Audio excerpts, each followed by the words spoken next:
안녕하십니까. 탁 깬 거야 이게.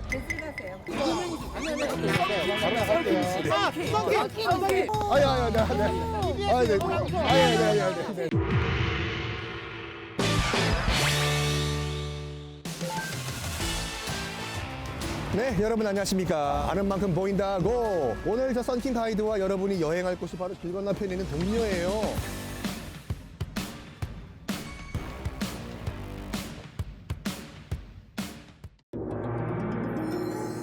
동묘라고 하면 일단 한자가 묘가 무덤이잖아요. 일단은 누구의 무덤이라는 얘기인데 주인공이 누구인가 혹시 아시나요? 힌트, 국적이 코리안, 한국 사람이 아닙니다. 외국인이에요. 한번 가보실까요, 여러분들? 솔직히 말해가지고 요즘 동묘라고 하면 옆에 있는 이 동묘보다 여름시장, 이 도깨비시장이 훨씬 더 유명해요. 나이 드신 어르신도 많지만 젊은 분도 많거든요. 데이트도 많이 하시더라고요.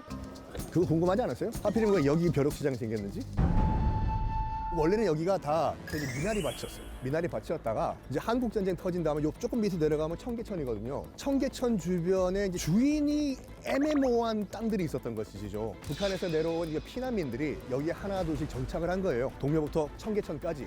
6.25 전쟁통이다 보니까 박살나고 버려지고 한 물건들 많았을 거 아닙니까? 그걸 주워가지고 이제 여기서 하나 둘씩 팔기 시작한 거예요. 모여가지고. 그래서 자연스럽게 여기 이제 골동품 시장이랑 부재시장이 만들어졌습니다.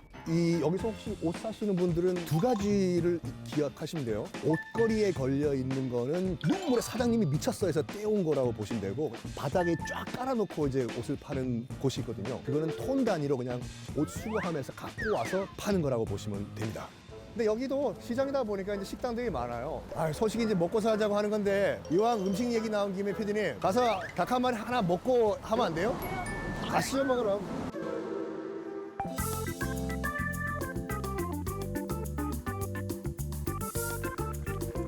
닭 한 마리란 말이 처음으로 시작된 곳이 여기라고 해요. 하필이면 이 동네에 그 수많은 음식점들이 많은데 왜 이 닭 한 마리가 여기서 생겼냐. 일제강점기 때 우리 조선인들은 청계천 북쪽 종로에서 이제 상권을 형성을 했는데, 일본인들이 슬금슬금 청계천을 넘어가지고 종로 쪽으로 넘어오기 시작한 거예요. 일본인들이 넘어오는 것을 막자라고 한 어르신께 등장을 했었어요.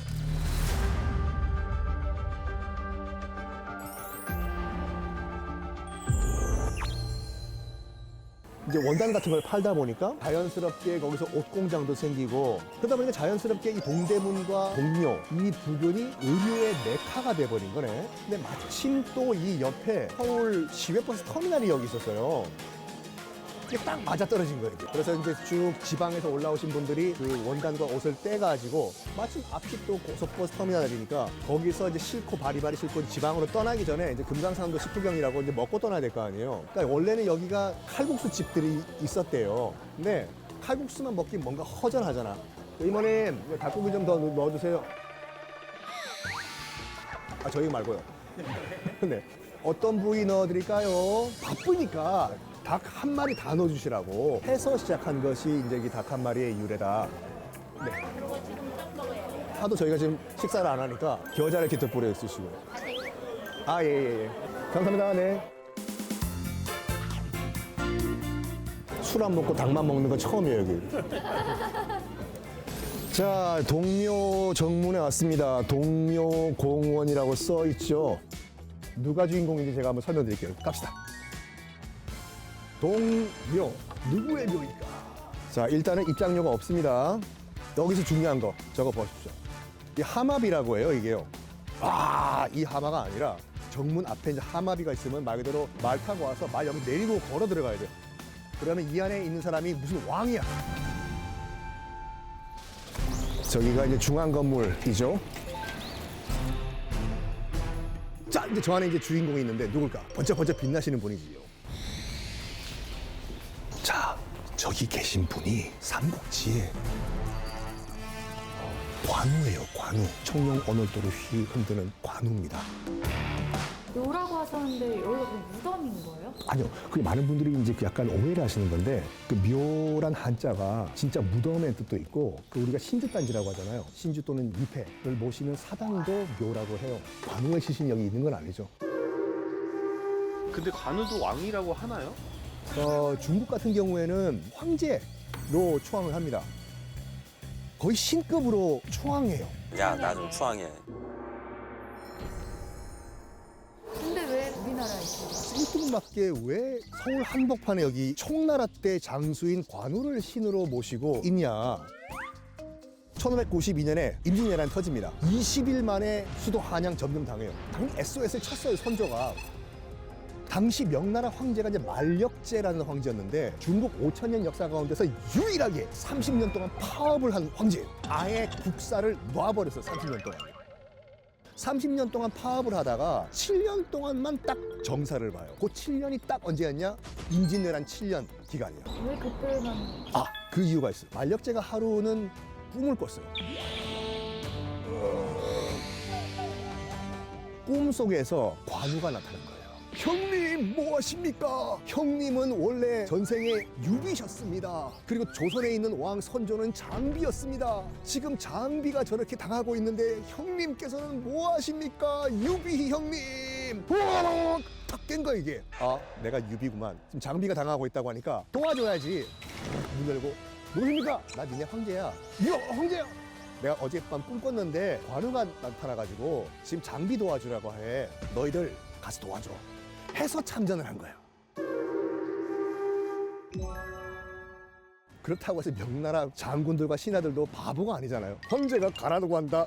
가자 원군. 이게 아니라 어전회의를 했던 기록을 보면은 순망치한이라고 해가지고 당시 도요토미 히데요시의 최종 목표는 명나라였어요. 어차피 일본 최종 목표는 우리 명나라다. 우리 명나라 땅에서 전쟁을 하는 것이 아니라 남의 땅, 조선 땅에서 우리가 전쟁을 하자. 그래서 파병이 들어간 거예요. 그래서 이제 당시 이제 명나라 이제 그 사령관인 지린 장군이 뭘 했냐면 조선 너희들이 살아남은 것은 관우 덕분이다 해. 관우 사당 만들어라. 그런 다음에 동서남북 4개의 관악묘가 만들어져요. 북관악묘와 서관악묘는 여기 있는 동관악묘와 합쳐지고 이 남관악묘는 그 도시 개발 때문에 지금 강 건너서 사당역 근처에 있습니다. 그 근처에 용한 점집들 많거든요. 태일, 궁합 한번 거기 가보시기 바랍니다. 박수!